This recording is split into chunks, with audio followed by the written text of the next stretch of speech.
Bonjour à tous et bienvenue si vous nous rejoignez sur France 24. Bienvenue dans cette édition. Les opposants à la réforme des retraites ont donc entamé ce matin leur deuxième round, seconde journée de mobilisation qui, les syndicats l'espèrent, sera encore plus suivie que la première.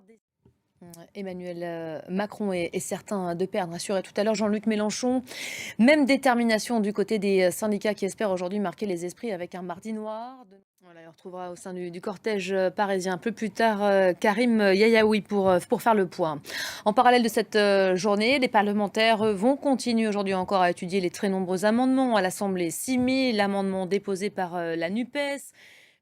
Voilà pour ce que l'on pouvait dire de cette seconde journée de mobilisation contre la réforme des retraites. On va suivre également aujourd'hui cette nouvelle étape d'Anthony Blinken. Après le Caire, après Jérusalem, le chef de la diplomatie américaine est attendu à la mi-journée en territoire palestinien occupé, Ramallah, où il rencontre tout à l'heure le président Mahmoud Abbas.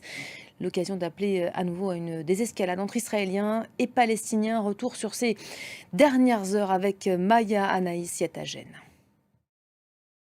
Voilà, c'est la prochaine séquence qu'on vous fera vivre tout à l'heure. En attendant, on décrypte l'enjeu de la rencontre avec vous, Antoine Mariotti. Bonjour Antoine. Bonjour Elisabeth. On parlait hier évidemment de l'étape israélienne. Place aux Palestiniens aujourd'hui. Que va dire de plus Blinken, cette fois à Mahmoud Abbas et aux Palestiniens plus globalement ?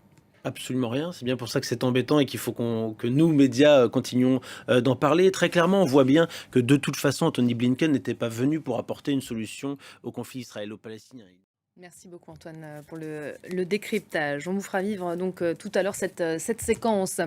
Un mot du bilan au Pakistan, il s'est considérablement alourdi en quelques heures. 90 morts et 150 blessés, c'est le dernier bilan communiqué par l'agence France Presse. Des corps continuent encore d'être retirés ce matin des décombres de la mosquée prise pour cible hier par un kamikaze.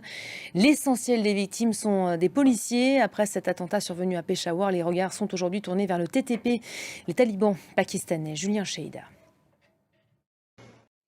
Et le pape est toujours en vol et fait actuellement en route vers la RDC, troisième voyage du souverain pontife en Afrique. Il conduira en fin de semaine au Soudan, François, qui est attendu donc à Kinshasa aux alentours de 15h hors de Paris. À la fin de ce journal, merci à vous de l'avoir suivi. Restez à nos côtés, d'autres infos à suivre tout de suite sur nos antennes.